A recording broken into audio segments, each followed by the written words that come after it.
Não adianta nós virmos aqui e tentar forçar um proprietário rural a ele cumprir 100% da sua propriedade em área verde. Isso não vai funcionar. E digo que não vai funcionar com a maior tranquilidade do mundo. Trabalho somente com proprietários rurais. Estou todo dia no interior. Eu sou de São Paulo, moro em São Paulo, mas eu sou nascido em Ribeirão Preto. Então eu estou sempre naquela região para conversar com os proprietários rurais e entender, evidentemente, o que está acontecendo. O proprietário rural hoje, ele se sente um criminoso. E não é essa a intenção das normas jurídicas brasileiras. Não é essa a intenção da Constituição Federal. Pelo contrário, o agronegócio no Brasil é o setor da economia que movimenta o maior número do PIB brasileiro. É o setor que mais emprega, é o setor que traz recursos para a economia brasileira. Então nós não podemos olhar o agronegócio com olhos de um criminoso, mas sim de um parceiro, sim de um setor importante na nossa economia. E é assim que nós tentamos aplicar um novo Código Florestal. Por mais que nós tenhamos argumentos plausíveis para dizer que houve um retrocesso, e evidentemente eu concordo quando a gente fala em retrocesso no artigo 68 desse código, que trouxe uma anistia restrita a todos os proprietários rurais que desmataram à época que havia uma autorização para tanto. Ou seja, uma pessoa que desmatou na década de 30 não teria que reservar nada na sua propriedade. Isso para mim é uma evidente anistia. Tá? Eu sou contrário à aplicação desse artigo.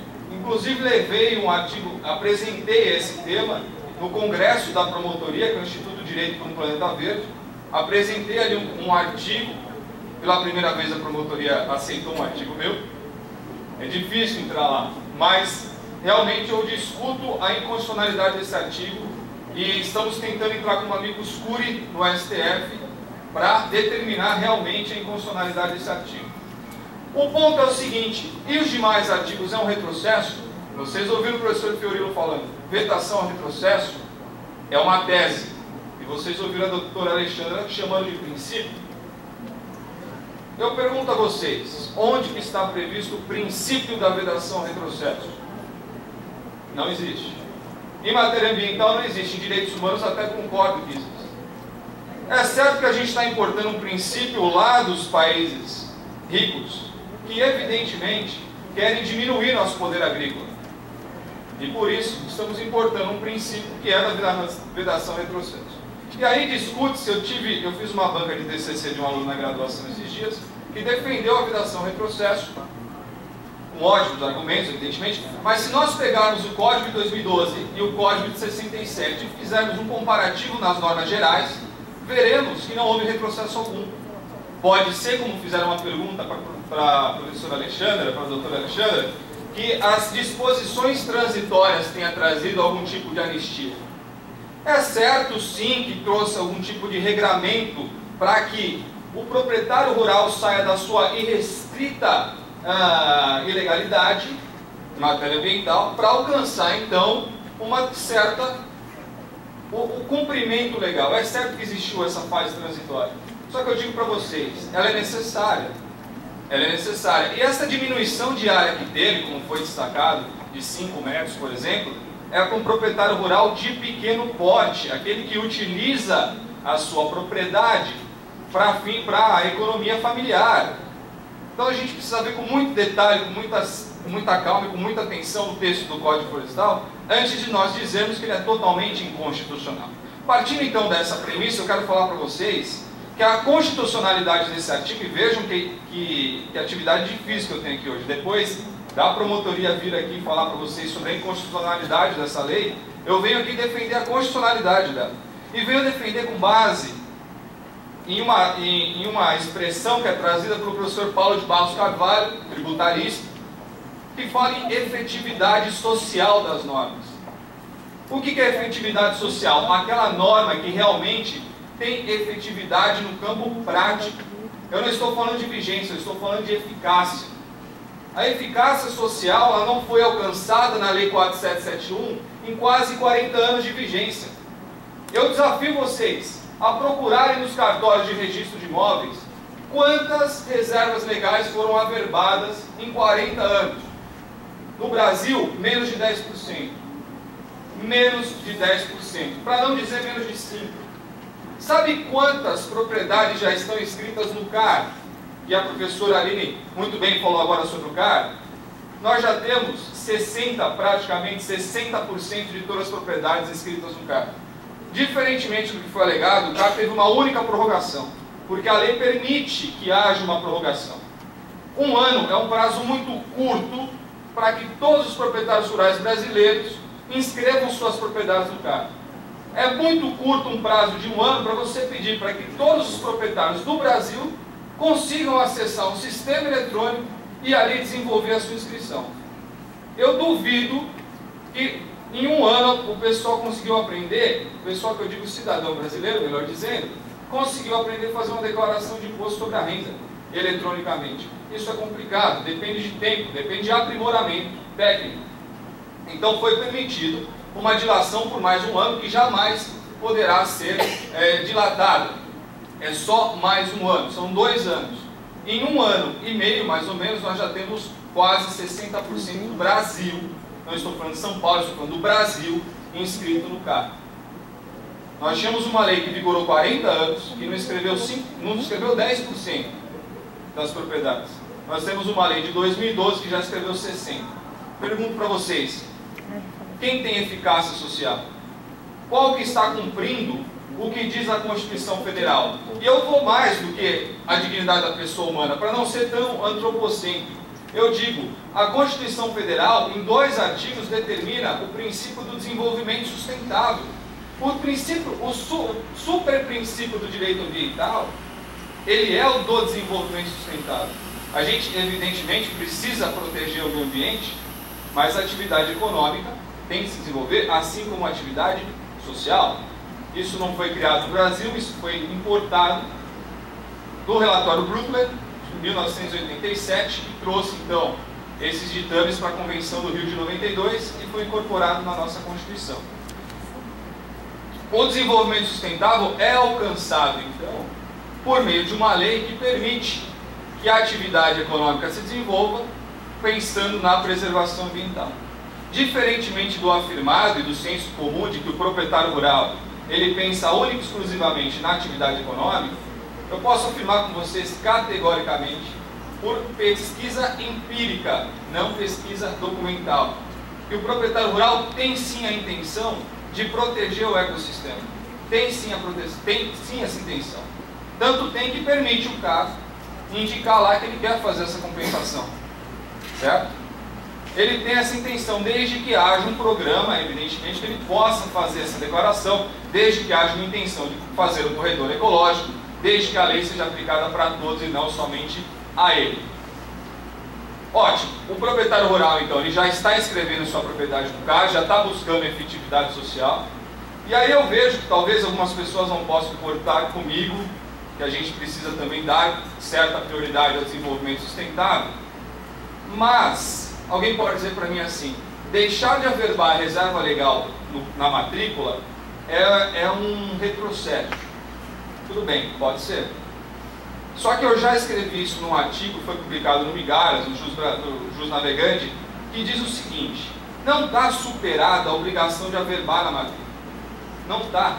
O proprietário continua com a obrigação de averbar a matrícula, só que não com aquele procedimento que tinha burocrático de apresentar diversos documentos, aguardar a expedição do termo e aí sim averbar. Isso não existe mais, você apresenta esses documentos no CAR. O que você faz é averbar o número do CAR na sua matrícula. A matrícula então confere publicidade a isso. O Ministério Público, os órgãos ambientais e qualquer outra ação fiscalizatória, utilizando aquele número do CAR, joga então no sistema aquele número e baixa todas as informações relativas a APP e reserva legal. Nós estamos falando de um sistema eletrônico, que não deixou de lado o cumprimento, a averbação dessa informação na matrícula. E onde que está previsto isso? Não está no Código Florestal. Está num provimento da Corregedoria de Justiça, número 37, de 2013, que fala que o número do CAR deve ser averbado na matrícula. Outra informação importante é que essa questão relativa à averbação da reserva legal na matrícula, realmente a reserva legal originária não mais precisa ser localizada e averbada na matrícula, sim inscrita no CAR. Mas o código não superou totalmente a verbação na matrícula, porque a reserva legal compensatória, que é aquela que a gente pode, eu tendo um déficit e outra propriedade tendo superávit, desde que estejam localizados no mesmo bioma, essa propriedade que tem déficit pode compensar na propriedade que tem superávit. Isso é o que se chama de compensação ambiental, que pode ser feita de acordo com o código via servidão ou via CRA, cotas de reserva ambiental, que ainda não foi regulamentado pelo governo federal. A servidão ambiental é, então, averbada nas duas matrículas e cria-se uma servidão perpétua ou de temporária, a gente está falando aí de 15 anos, mas, em regra, uma servidão perpétua para que aquele proprietário rural que tem superávit de área verde, que poderia pensar em desmatar para utilizar essa área para exploração econômica, hoje, dentro de um princípio, dentro de um paradigma de protetor-recebedor, vai utilizar dessa área para compensar outras propriedades e receberá valores em razão dessa compensação. É nítido, então, o espírito do Código Florestal de superar aquelas regras de comando e controle que existiam no Código anterior e que é tradicional no nosso ordenamento jurídico. Vindo da área tributária, eu sou muito favorável à aplicação de instrumentos econômicos na proteção do meio ambiente, em clara aplicação ao princípio do protetor-recebedor.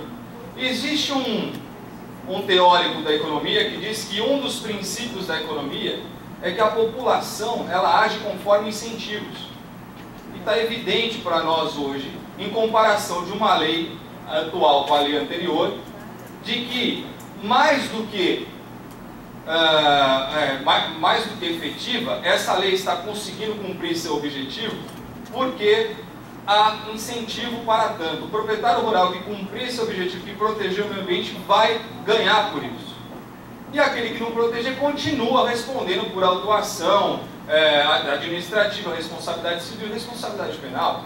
Só que na lei anterior nós só tínhamos uma predominância de normas de comando e controle que não se demonstram efetivas no campo prático de aplicação da norma.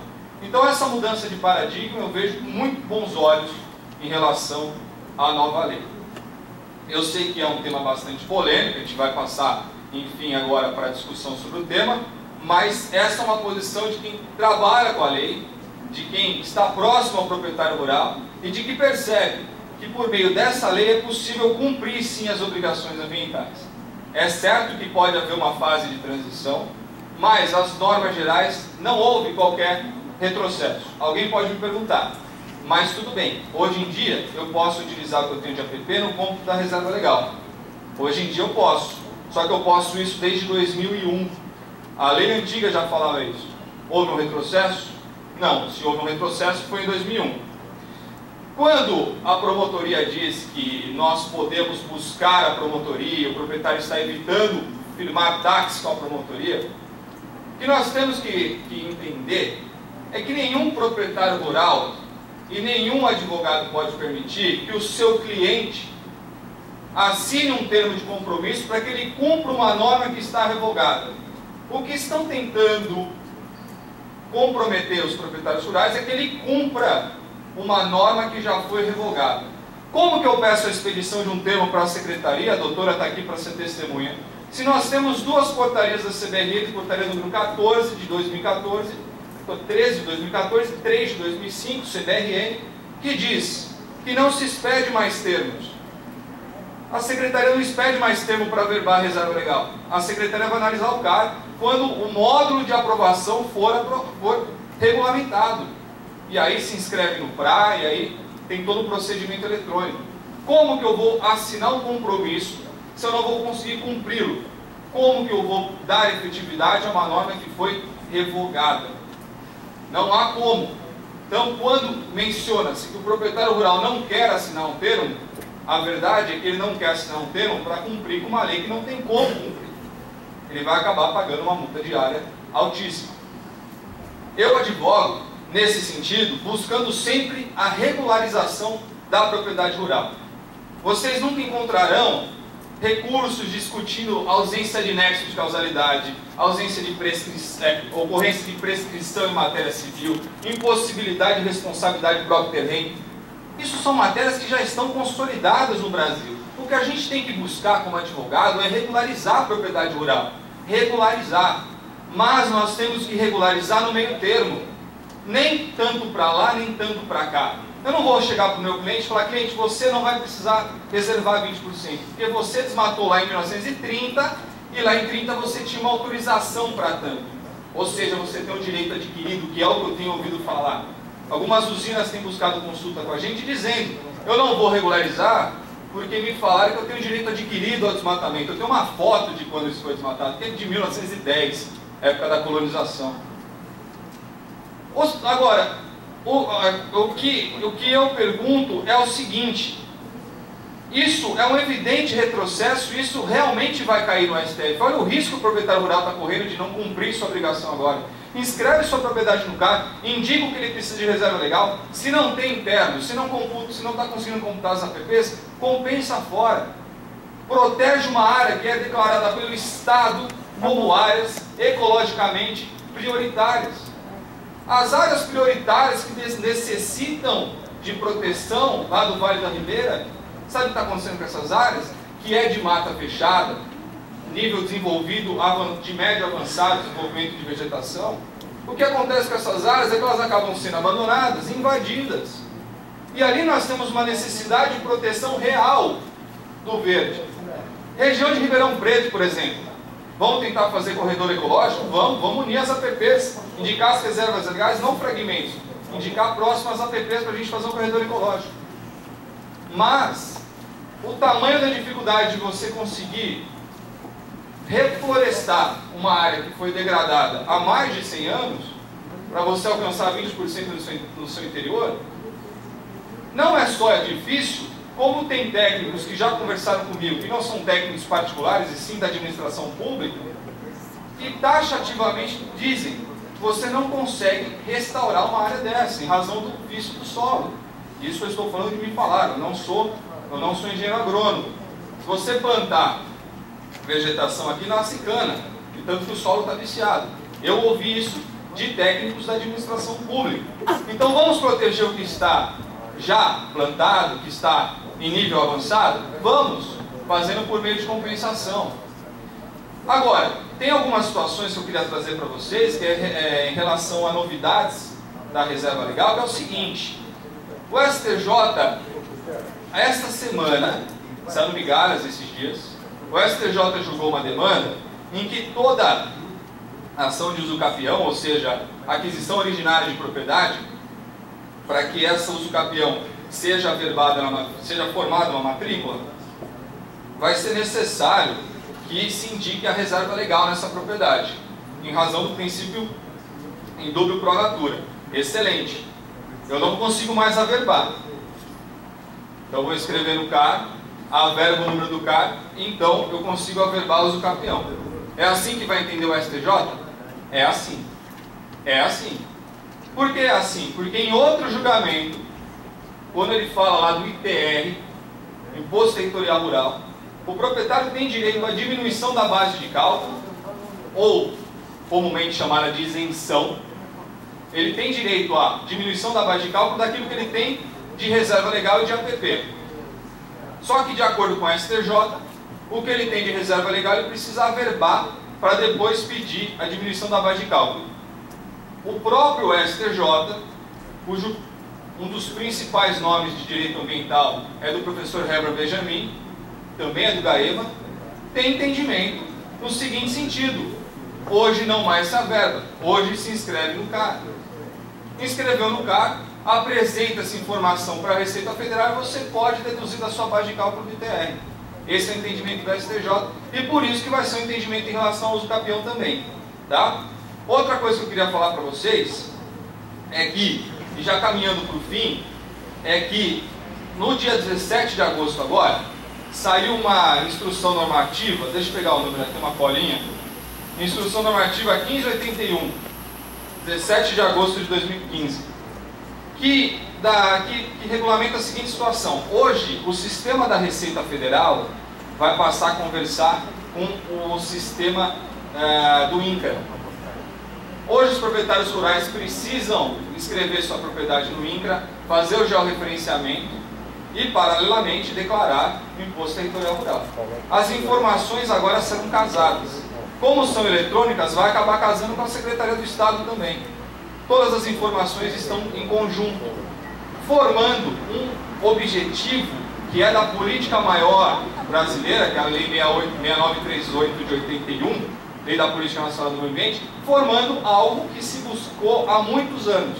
E pela primeira vez estamos conseguindo alcançar. Sistema Nacional de Informação sobre o Meio Ambiente, o SINIMA.